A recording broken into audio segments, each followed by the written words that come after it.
Blessed be your name in the land that is plentiful, where the streams of abundance flow.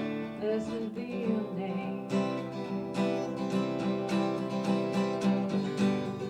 Blessed be your name when I'm bound in the desert place, though I walk through the wilderness. Blessed be your name. And every blessing you pour out, I'll turn back to praise. When the darkness closes in, Lord, still I will say, blessed be the name of the Lord. Blessed be your name, Lord. Blessed be the name of the Lord. Blessed be your glorious name.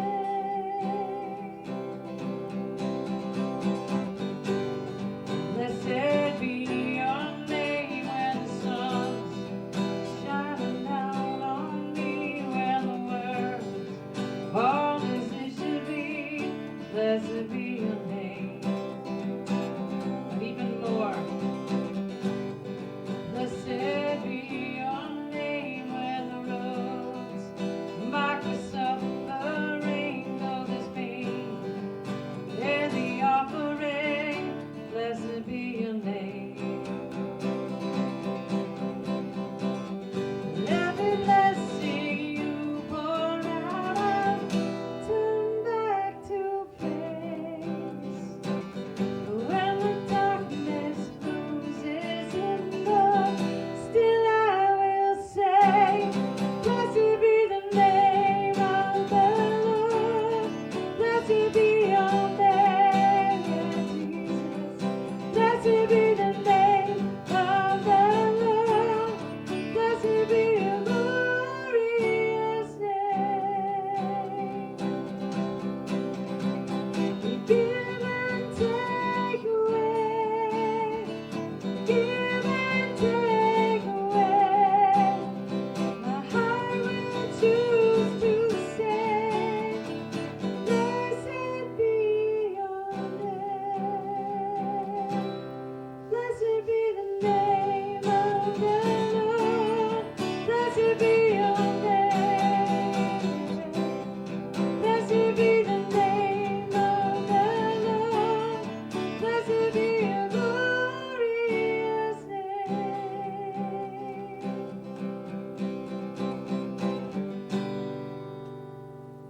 I haven't done that in a while. So, I'm going to do a couple others. I want to do this one we did last time. I really like this one. I was going to do it again so people could learn it and be able to sing along. So I have to capo way up. A lot of these are in Casey's key, so I have to change them for me, for my low voice. So this one's called Reckless Love. Really like it.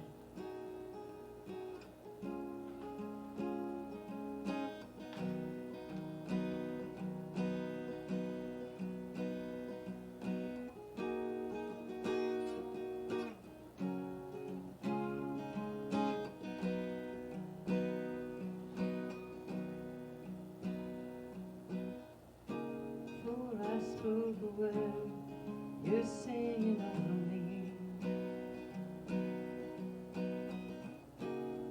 You have been oh so good to me.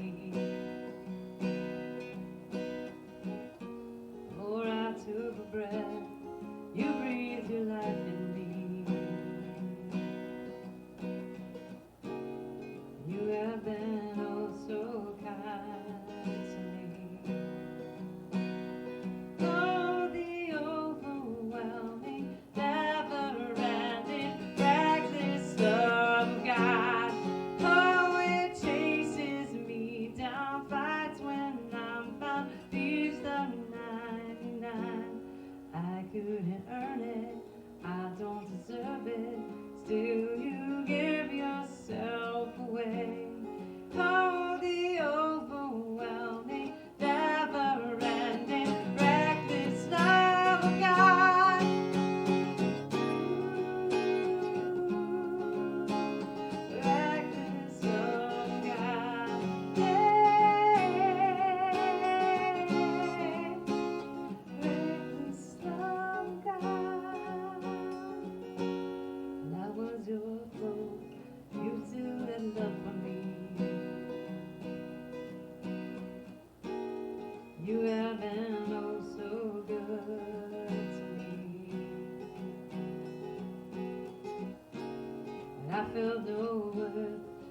paid it all for me. You have been oh so kind to me. Oh, the overwhelming, never-ending, reckless love of God. How it chases me down, fights when I'm found, leaves the 99. I couldn't earn it, I don't deserve it, still you give yourself away. Oh, the overwhelming, never-ending, reckless love of God, yeah. Ooh, oh, reckless love of God, yeah. Reckless love of God. There's no shadow you won't find out, mountain you won't climb up, coming after me. There's no wall you won't kick down, lie you won't tear down, coming after me. There's no shadow you won't light up, mountain you won't climb up, coming after me. There's no wall you won't kick down, lie you won't tear down, coming after me.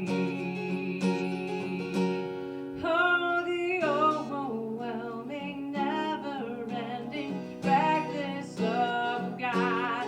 How it chases me down, finds when I'm found, leaves the 99. I couldn't earn it, I don't deserve it, still you give yourself away. How the overwhelming, never-ending, reckless love of God. Oh, the overwhelming, never-ending, reckless love of God. How it chases me down, fights when I'm found, leaves the 99. I couldn't earn it, I don't deserve it, still you give yourself away. Oh, the overwhelming, never-ending, reckless love of God. Oh, yeah, reckless love of God. Ooh, reckless love of God. Really like that song. We're going to talk a little bit about that today when we get to our thing. Wanted to do this one too. Had to change the key tremendously to be able to sing it, but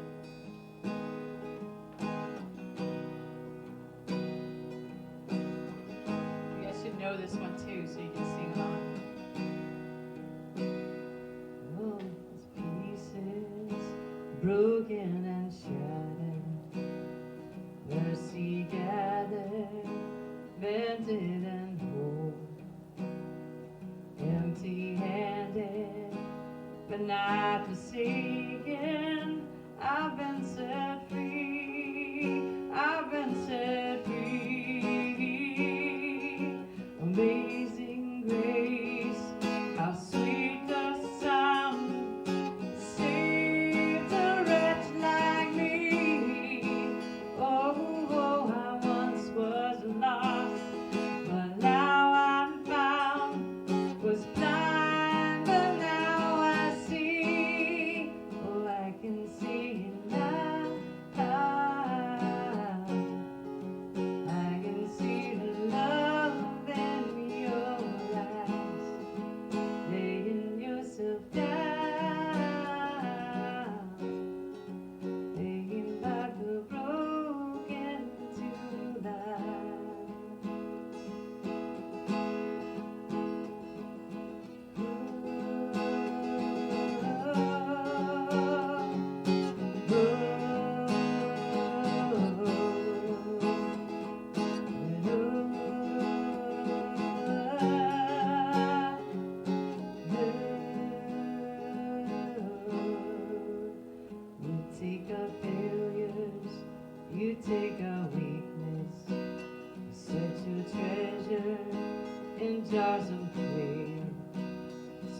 this heart now. I'll be your vessel, the world to see your light in me. Yeah, amazing grace, how sweet the sound that saved a wretch like me. Oh, oh, I once was lost, but now I'm found. Was blind, but now I see. Oh, I can see you now. I can see the love in your eyes, laying yourself down, raising up the broken to life.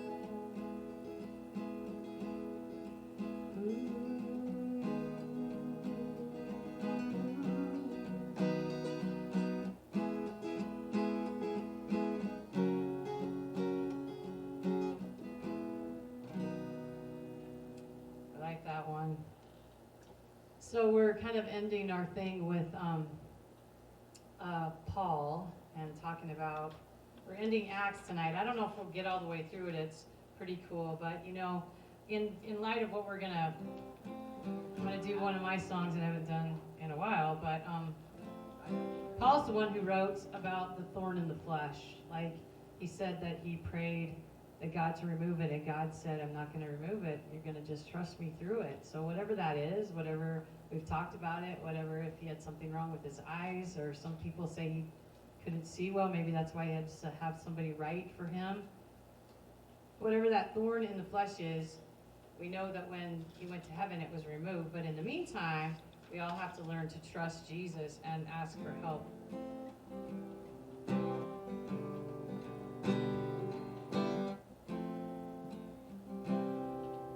It's a thorn in my flesh, it's a wound in my soul.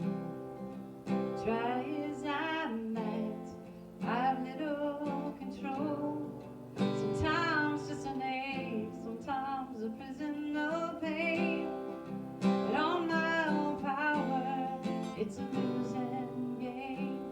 'Cause it's a beast I can't tame, and a horse I can't ride. A struggle within me, a war in my mind, and I'm down on my knees, calling your name. Grant me the grace for the beast I can't tame. It has plagued me so long, and the scars they are deep, and they haunt me by day and at night when I sleep. I have tried running, and I just can't hide. It's out of my hands, and I must swallow my pride. 'Cause it's a beast I can't tame, a horse I can't ride. A struggle within me, a war in my mind, and I'm down on my knees, calling your name. Grant me the grace for the beast I can't tame.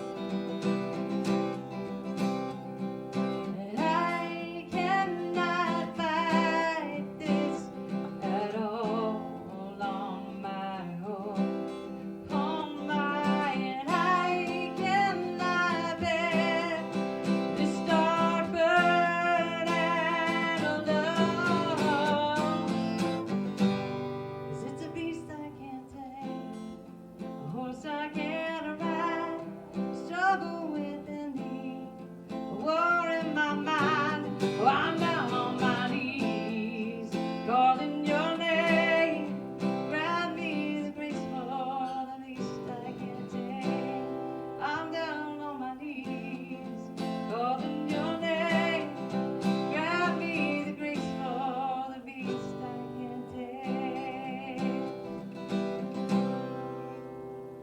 All right. Done. Okay, I'm going to not unplug. Let's see.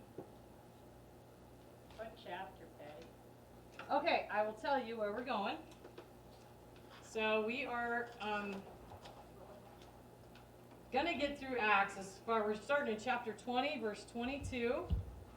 Okay, we left off with Paul closing out his letter to the Romans, heading on to Jerusalem. We see in Acts 20, 22, Acts 20, 22 and 23, that he knew jail was coming and suffering was waiting, but he was compelled by the Holy Spirit to go. We saw the prophet Agabus in Acts 21:10 predict that he would be in chains. But before that, you can see that he already knew that. Luke, I want to point out the writer here in Acts is Luke, the doctor, and he is the writer, and he accompanied Paul on his last 2 journeys.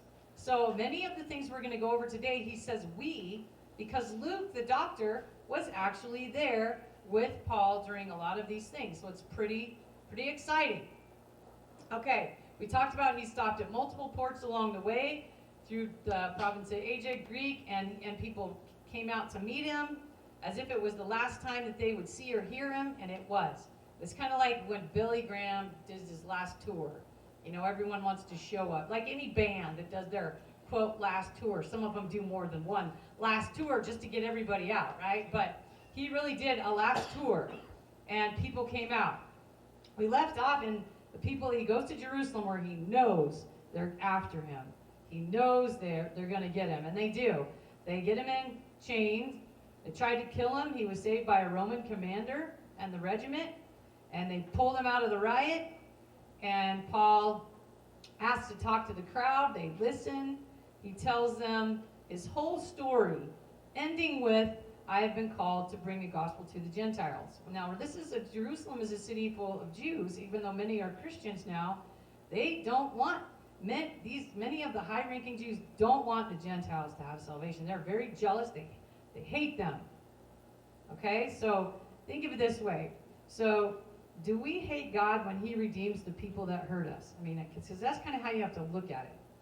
These people, the Jewish people, have been subject to the Greeks. They've been subject to the Romans. They've been subject to the Assyrians. They've been subject to the Babylonians. Many of it because it was their own fault. They were walking in faithfulness and idolatry, and the Lord allowed them to be conquered by other people. But some of it is not their fault. And some of this new stuff, you know, the Romans, if you got too loud and too noisy, they would shut you down violently, make you be quiet. It's called Pax Romano, peace. They would show up with soldiers. And so there was some resistance, some ill treatment. You know, so some of these people really hate the Gentiles. And it's sad because anyone who really comes to know Jesus, we must desire that all come to know Jesus. Everybody. We can't show prejudice. We even have to love the people who hurt us. Not that we have to have dinner, like we said last time, but you have to hope that eventually they figure it out. They figure out the truth. They walk in the light. And I get, Paul is saying here when he's talking to them in his testimony, I get it. I'm a Jew. I'm a Pharisee. I love the Torah. I'm one of you. But God, I thought I knew what I was doing. I was killing Christians. And then God showed up and said, hey, I want you to go take the gospel to the Gentiles. And for this, he risks his life every day as we go on in this book. If you recall, it's after his testimony that the crowd yells to kill him. Acts 22:24, if you're following along. Why is the crowd angry? They're angry. They listened to everything he said until he said, and I've been called to share the gospel with the Gentiles. And they're like, they hate that. They don't want the Gentiles to get saved. They don't want the Gentiles to know anything. They don't want Paul to do this. If you follow along, you see the commander goes over to Paul, and he's like, what? And he asks him. And he asked him, why are these people mad? And he doesn't know. So he takes him down. He says, we're going to put you in chains, and we're going to beat you and find the answer through torture. Okay, that's common Roman practice. And common in England, common in a lot of places in ancient history. So this Roman guy is about to beat him, and he says, are you supposed to scourge a Roman citizen. And the guy that's he's got the whip in his hand or whatever he's going to use for torture goes, oh, you're a Roman citizen? Runs back to the commander and said, hey, what are you doing? Why are we torturing a Roman citizen? And Paul says, and he says, I didn't know he was a Roman citizen. So he goes in himself, the commander goes in and he says, you're a Roman citizen? And he says, yes, I am. And he said, man, I had to pay a high price for my citizenship. And he's a soldier, so who knows what he did. Like maybe he had to fight in the arena. We don't know how he got his citizenship. Maybe he paid for it with money. But he's a soldier, so we can bet he suffered to get his citizenship. So he says, man, I paid a high price for mine. And Paul said, I was born a Roman citizen. So that's kind of like, he's like, oh, that's kind of like the difference between new money and old money. If you come from old money, you know there's some more status, even though it doesn't mean anything. There's a lot more status with people like the Kennedys who've had money forever. You know, there's a lot of status with that. So he has quite a bit of status, so the commander backs off and says, okay, I'm going to call the Jewish council to meet, and let's hear your charges. The commander, you can tell, still doesn't have any idea why everyone is so mad at this man, Paul, and why these Jewish leaders want to kill him. So in Acts 22:30, the commander orders the Jewish council to meet. So he has this as a Roman leader. He has a lot of power. He says, you're going to meet so we can hear the charges. So in Acts 23:1, Paul gazed intently to the crowd. So gazed intently, if you think about that, it's significant because he's looking right in their faces. He's got nothing to hide. He has sincere compassion and spiritual passion to tell them the truth. And he's gazing intently because God is speaking through him as he gives his testimony again. And here's what's interesting about Paul. Every time he gets arrested, he gets yet another chance to give his testimony about how Jesus changed him. And he never walks away from that testimony. In fact, I think he gets better every time he gives it. And he starts by saying, brothers, I have always lived before God with a clear conscience. So in verse 23:1, he says that verse 23:2, there was a high priest by the name of Ananias, and he commanded a man near Paul to strike him on the face. Okay, so Paul says, I'm going to read right out the scriptures. Paul looked straight at the Sanhedrin and said, brothers, I have always fulfilled my duty to God in all good conscience to this day. And at this, the high priest Ananias ordered those standing near Paul to strike him on the mouth. Then Paul asked him, God will strike you, you whitewashed wall. You sit there to judge me according to the law, yet you yourself violate the law by commanding that I be struck. In other words, Paul knows the law, and he knows that it is illegal in Jewish court to strike someone in the face when they're being investigated. So he knows that he broke the law. And then those standing near Paul, just reading straight out of the scriptures, verse 4, those standing near Paul said, how dare you insult God's high priest? And Paul replied, brothers, I did not realize that he was a high priest, for it is written, do not speak evil about the ruler of your people. So he said, basically, I didn't know that was your high priest because he violated the law, and I didn't mean to speak against him. And then Paul, knowing that some were Sadducees and the others were Pharisees, called out in the Sanhedrin, my brothers, I am a Pharisee, descended from Pharisees. I stand on trial because of my hope in the resurrection of the dead. And when he said this, a dispute broke out between the Pharisees and the Sadducees, and the assembly was divided. The Sadducees say there is no resurrection and there are neither angels nor spirits, but the Pharisees believe all these things.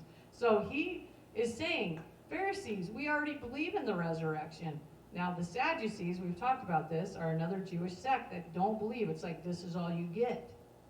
So they're very much more inclined to follow the Romans, keep their money, keep the cool, do whatever they're told so they can have a happy life because then it's over. That's why they're sad, you see. But the Pharisees believe in the resurrection. So these two Jewish sects come and conflict with each other, and Paul's right in the middle of it. And so then I'm just going to keep reading because this is such a good narrative. I don't know if I can say it any better than how it's said here by Luke. There was a great uproar, and some of the teachers of the law, who were Pharisees, stood up and argued vigorously. "We find nothing wrong with this man," they said. "What if the spirit or angel has spoken to him?" And the dispute became so violent that the commander was afraid Paul would be torn to pieces by them again. So he ordered the troops to go down and take him away from them by force and bring him back to the barracks. So once again, the commander saves the life of Paul. So you're getting that maybe he's forming a little respect. But either way, he's like, what is the deal with this guy? Why are these people fighting? I don't get it. He's realizing it's not a political matter, it's a religious matter. So the following night, the Lord stood near Paul and said, "Take courage, as you have testified about me in Jerusalem, so you will also testify in Rome." So this is the Lord comforting Paul. So he must have been a little discouraged by all of this. Every time he talks totally sharing his testimony about what God has done through his life, how he went from being this religious hypocrite to somebody who loved Jesus and he wants to help people see the truth. And every time he just gets beat up or somebody gets mad. And then nobody knows what to do with him. So they just kind of throw him around, just like Jesus. Remember how Jesus goes to Pilate. Pilate's like, "I don't know what's wrong. Why don't you go talk to Herod?" Herod's like, "I don't know what's wrong. Go back to Pilate." Pilate's like, "I see nothing wrong." And the people say, "Kill him." So Paul's kind of in the same boat here.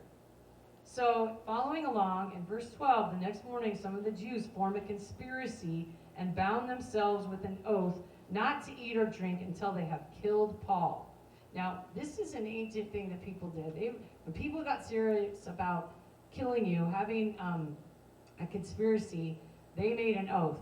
They won't drink, eat, sometimes cut their hair, whatever, until this is done. Well, this one is you won't even drink. So these people can't even drink until Paul's dead. And then I wonder, I'm laughing because they didn't do it. But like, how many days did they go without drinking before they're like, fine, we didn't do this. But they made this oath. So listen to what happened. Verse 13. More than 40 men were involved in the plot. They went to the chief priests and elders and said, "We have taken a solemn oath not to eat anything until we have killed Paul. Now then, you and the Sanhedrin petition the commander to bring him before you on the pretext of wanting more accurate information about his case. We are ready to kill him before he gets there." So this is serious business. It's a high-powered conspiracy. We got all 40 men who are going to do it, and now we've got these high officials involved in saying, "Hey, let's talk to Paul again. Please bring him down." So it's all set up. But when the son of Paul's sister hears of the plot, he went into the barracks and told Paul. So here's what's really interesting. This is miraculous. This was a boy hanging around. He was obviously a smart boy. He was obviously really watching what was happening. He happened to hear this plot. Probably because he was a child, nobody would think that he knew anything or saw anything. Probably he was studying in the temple. He was obviously very small. We know he's a fairly small boy, and I'll tell you why. Keep going. But when the son of Paul's sister heard the plot, he went to the barracks and told Paul. Then, verse 17, Paul called in one of the centurions and said, "Take this young man to the commander. He has something to tell you." So he took him to the commander. And the centurion said, "Paul, the prisoner, sent for me and asked me to bring this young man to you because he has something to tell you." Verse 19, the commander took the young man by the hand, drew him aside, and asked him, "What is it you have to tell me?" This is how we know it's a small boy. Because no commander of the Roman army is going to grab the hand of a man or even a teenager. It must have been a small boy to say, "Hey, why don't you come and tell me what you heard?" So it was a small person here. He's referred to as a young man. I don't know the Hebrew word for that, but he was small enough to be led by the hand by a commanding officer. So then he tells him, he acted very bravely, so the Bible obviously speaks respectfully of this young person. He said, Some of the Jews have agreed to ask you to bring Paul before the Sanhedrin tomorrow on the pretext of wanting more accurate information about him. Don't give in to them, because more than 40 of them are waiting in ambush for him. They have taken an oath not to eat or drink until they have killed him, and they are ready now, waiting for your consent to the request. They're already ready. This is a very intelligent young man to be able to convey that message to the commander. And the commander, obviously by now, respecting Paul, respecting the situation, he listens. And so then the plot thickens. So immediately the commander takes the word of this boy, and the commander dismisses the young man with this warning: don't tell anyone what you have reported to me. He believes the boy. Then verse 23, then he called 2 of his centurions. So this commander, a centurion is over 100 men. So this commander is over several centurions. This is a big, important guy in the Roman army. So he called 2 of his centurions and ordered them, get ready a detachment of 200 soldiers, because they're each in charge of 100, 70 horsemen and 200 spearmen to go to Caesarea at 9 tonight. Provide a horse for Paul so that he may be taken safely to Governor Felix. Okay? So he is now making it safe for this. Now we who is Governor Felix? I always got to know who these people are. Now Governor Felix is the guy who's procurator in this territory of Rome.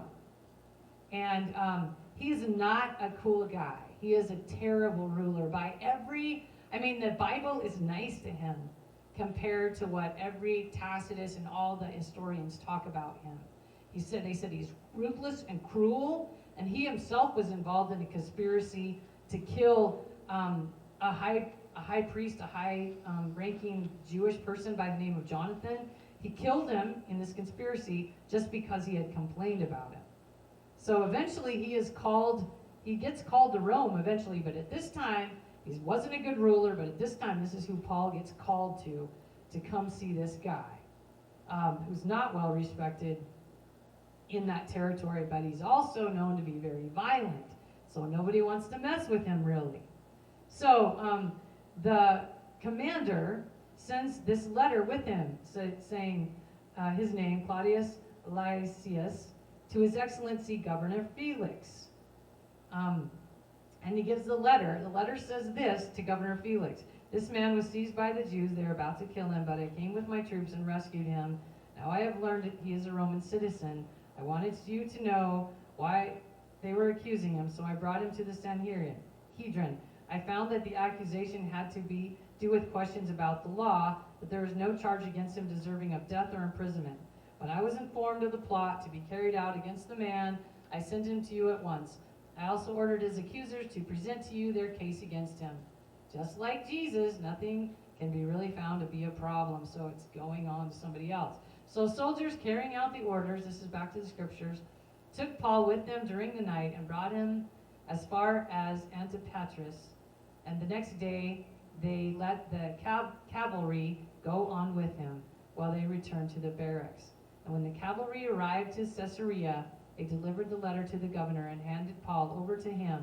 And the governor read the letter and asked that what province he was from. Learning that he was from Cilicia, he said, I will hear your case, when your accusers get here. And then he ordered Paul to be kept under guard in Herod's palace. Okay, this is really important.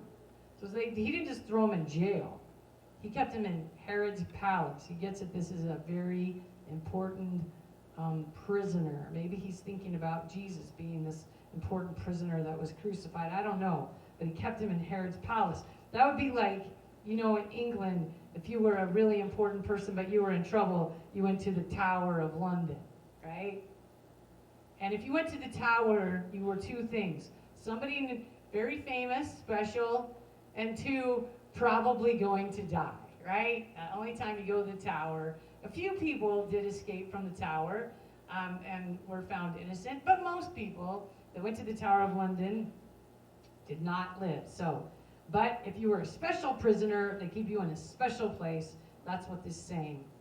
In verse 24, 5 days later, the priest Ananias went down to Caesarea with some elders and a lawyer named Tertullus. So they went and got a lawyer, these accusers, Ananias, and a bunch of these other entourage of people, and they came all the way down to bring their charges against Paul before the governor Felix. When Paul was called in, Tertullus presented his case. He's the lawyer. We have enjoyed a long period of peace under you. See, they're sucking up to him. I mean, the lawyers are good at sucking up. That's what he's doing. You have enjoyed a long period of peace under you, and your foresight has brought about reforms in this nation. So he's a bad leader, but this lawyer is just sucking up to Felix. Everywhere and in every way, most excellent Felix, we acknowledge this with profound gratitude. Total sycophant right here. So he's sucking up to him. But in order not to weary you further, I would request that you be kind enough to hear us briefly. So now we know the Jews are just playing into his ego, which we know that this guy has a big ego because he was known for that. To have like the power of the governor, but the instincts of a slave. So really violent, really bad. So verse 5, we have found this man to be a troublemaker, stirring up riots among the Jews all over the world. He is a ringleader of the Nazarenes and even tried to desecrate the temple. So we seized him. By examining him yourself, you will be able to learn the truth about all these charges that we are bringing against him. So once again, they have to completely lie. This lawyer is so lying, and they know it. That's why they're sucking up. And so he was doing nothing the day except, and then we'll go on to say, the Jews joined the accusation, bringing in more, and then the governor motioned for him to speak. And Paul goes in and gives this fairly long defense, and it started with, hey, I was in the temple bringing a gift brought from the Greek colonies to the poor people of Jerusalem, which he was doing. Remember, he was gathering that gift? I was bringing a gift to the poor people in Jerusalem, and I was just talking about Jesus. And I was talking about how I was a hypocrite too, and then Jesus saved me from all of that. And so he gets another platform to talk about what's happening. And he's like, that's not true. I wasn't causing trouble. I was just talking about Jesus and helping the poor. And then Felix, who was well acquainted with the way, so Felix obviously, what that means is he's heard about the Christians. So Felix knows about the Christians because Christians aren't popular, but they're spreading and they're starting to be known all over the Roman Empire. So then Felix, who was well acquainted with the way, adjourned the proceedings. Then Lysias, the commander, comes, and he said, I will decide your case. He ordered the centurion to take Paul under guard, but to give him some freedom and permit his friends to care for his needs. So again, we have this commander building more respect for Paul, seeing him as not just an innocent man. Maybe he thinks he's crazy, but in the very least, he's not guilty. So several days later, Felix came with his wife Drusilla. So Drusilla, okay, so where do we get the name? The Cinderella's stepsisters? Okay, this is a name used for one of the ugly stepsisters, okay? So this woman is notorious in history, apparently. So she was Jewish, so she didn't like him either, but he sent for Paul and listened to him as he spoke about the faith in Jesus, and Paul talked about righteousness, self-control, the judgment to come. Felix was afraid and said, that's enough for now. You have to leave. When I find it convenient, I'll send for you. At the same time, he was hoping that Paul would offer him a bribe, so he sent for him frequently and talked for him. So here he's listening to a man of God, and he's like, I just want a bribe. This guy obviously has money. He brought this money to the poor. I just want him to give me a bribe, and I'll let him go. But he doesn't, of course, take a bribe. So he leaves him there for 2 years. For 2 years. And then Felix is called back to Rome because of his bad behavior, probably over the whole conspiracy murder thing. He's pulled back to Rome. He wasn't disciplined because I guess he had a brother who was very well known to the emperor, kind of got him off. But later on, you should know in the future, Paul's brother, who got him off with Nero, was later executed by Nero. So Nero must have considered him a threat. And also, Felix's wife, at some point, was in Pompeii with her son.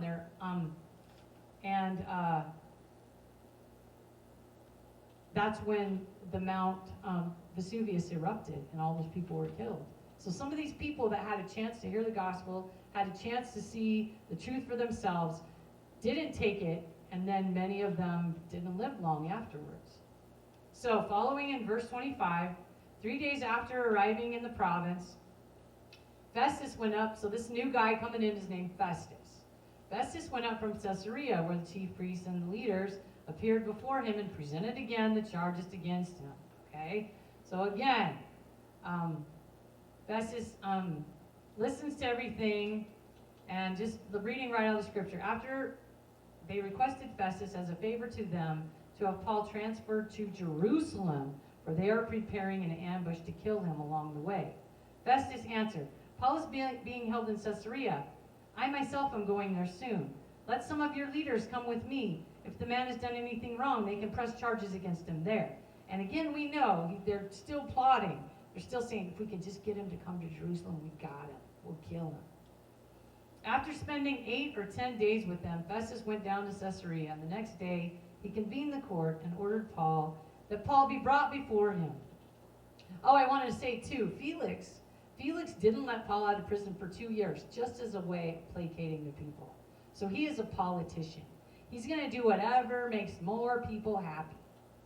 You kind of know a few people like that, but they don't do a very good job, you know? So he's a politician. That's all he's playing. So he leaves him on prison on purpose because he's probably been bribed to do that. But now this new guy, Festus, not the same guy as Felix, he's got to hear the case now.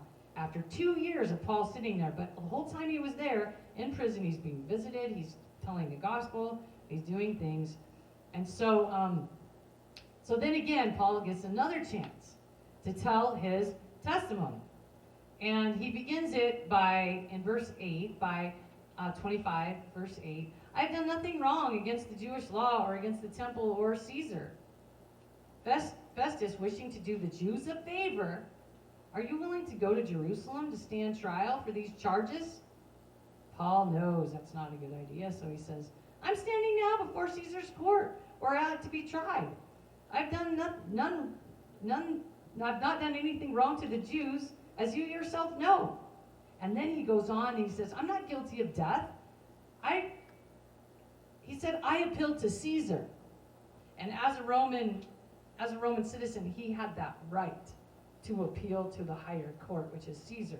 Now, Caesar's Nero. Nero's a bad dude, but he has a better chance before Nero than he does going back to Jerusalem, and he knows that. But he also knows that God told me, you're going to Rome. You're going to present your case. So he just says, I appeal to Caesar.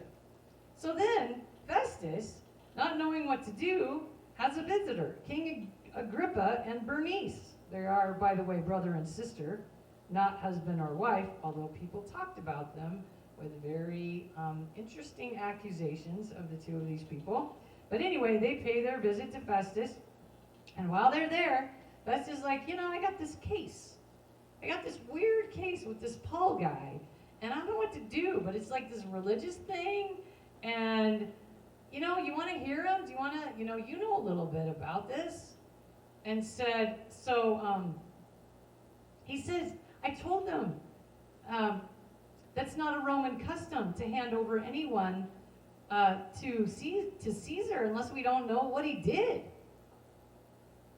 And so they're like, we'll listen to it because, we're special and we can sort this out. And so Agrippa says, I would like to hear this man myself. Now, you should know that this Agrippa is Agrippa II. Remember, his dad, Agrippa I, is the one who killed James. Okay, the first apostle James, executed by Agrippa, his dad, and tried to kill Peter, but Peter escaped from jail. So these people are aware of the Christian thing that's happening. And Agrippa says, I'd like to hear this man myself. So tomorrow you will hear him.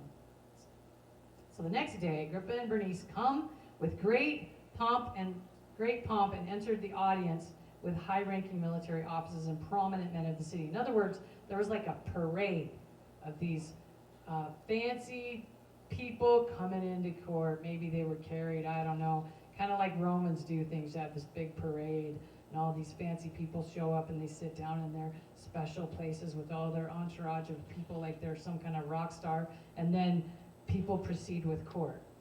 And then when they're brought in, Festus says, King Agrippa, and all who are present with you, see this man. The whole Jewish community has petitioned me about him in Jerusalem, and here in Caesarea, shouting that he ought to live no longer. So he says, please hear the case. Now, Caesarea, again, is the main barracks. All the officers of the Roman are living in this area, by the area of Judea, right by the sea.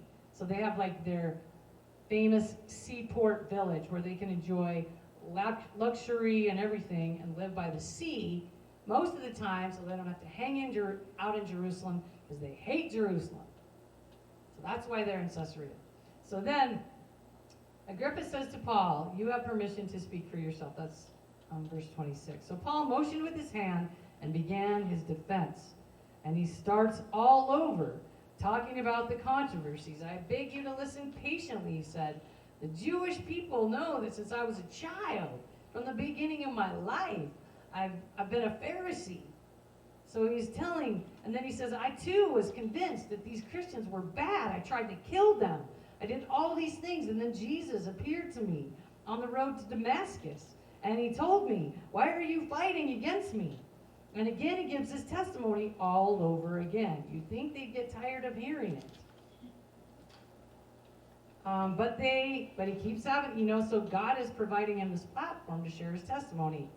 And so he goes on to share his testimony, and he urges King Agrippa to listen and talk about how Jesus is the answer. He is the resurrected Christ. And then all of a sudden, he's really going. He's like, and the Messiah would suffer and at first rise from the dead and would bring the message of light to his people, to the Gentiles. And at this point, Festus jumps up and he interrupts. He's like, you're out of your mind, Paul. Your great learning is driving you insane. And then he goes, I'm not insane. I'm just telling you the truth. I'm telling you, the fulfillment of all the prophets has come true in Jesus. And he sent me to tell you about it. And so then they all conspire and they're like, he really hasn't done anything deserving death. This man could have been set free, except that he appealed to Caesar. So again, Paul sails for Rome now.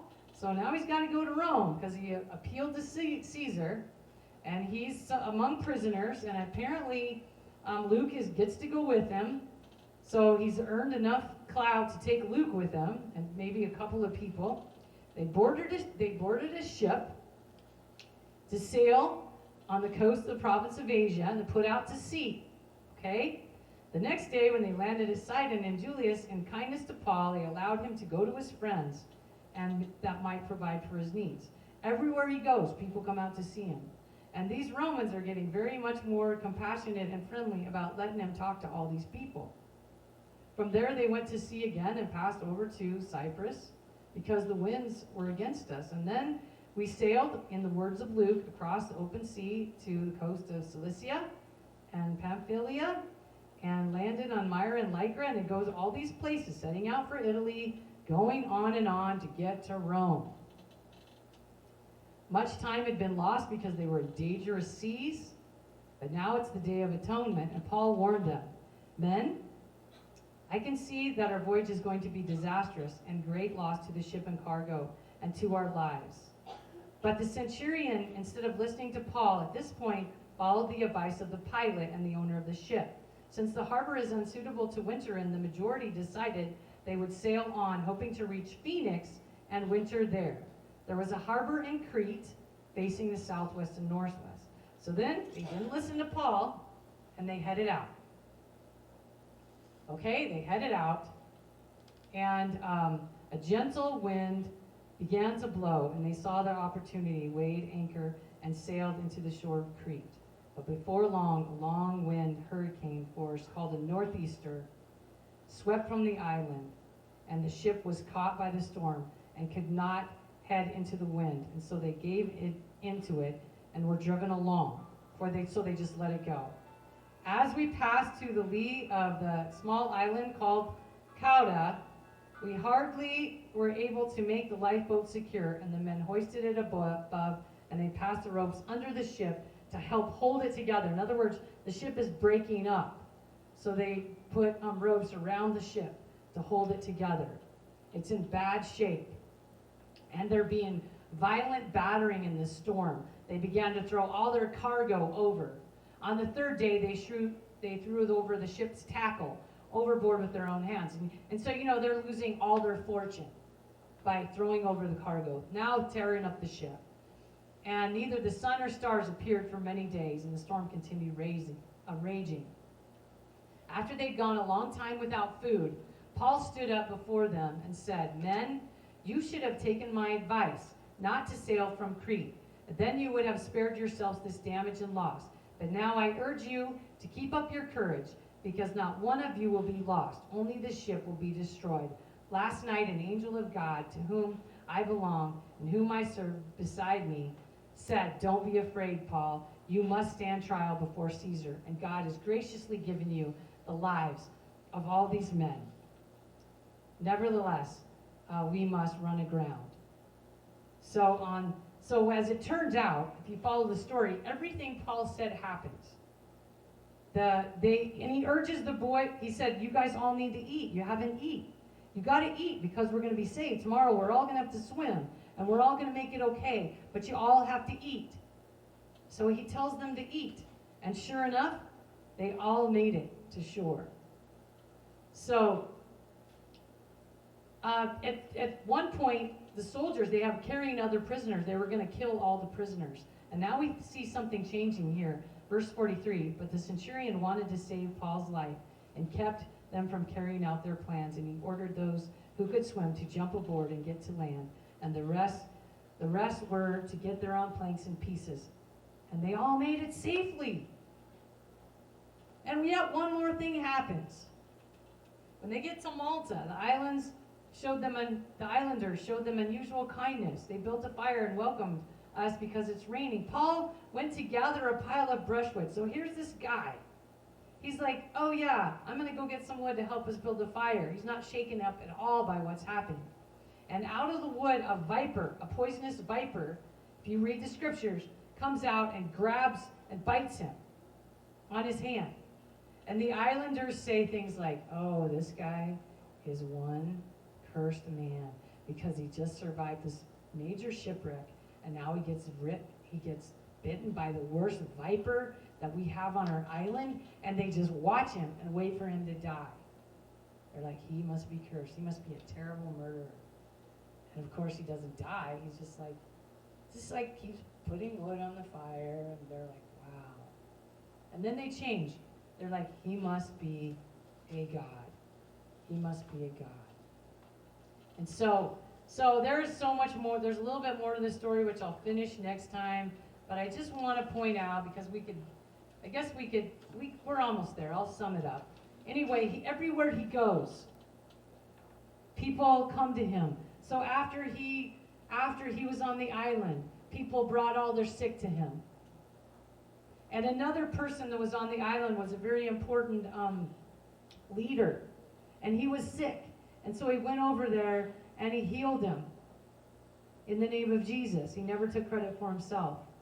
And then all the people begin bringing their sick. And he heals them wherever he goes, even though he's a prisoner in chains. Everywhere he goes, he heals. He brings the gospel. All these Romans begin to respect him. And so it says when he gets to Rome, Paul is allowed to live by himself with a soldier to guard him. And then I told you this last time. The very last thing, he lives for 2 years in a house under guard, before Nero gave him an execution order of execution. He lives for 2 years with one soldier, and he's allowed multiple visitors.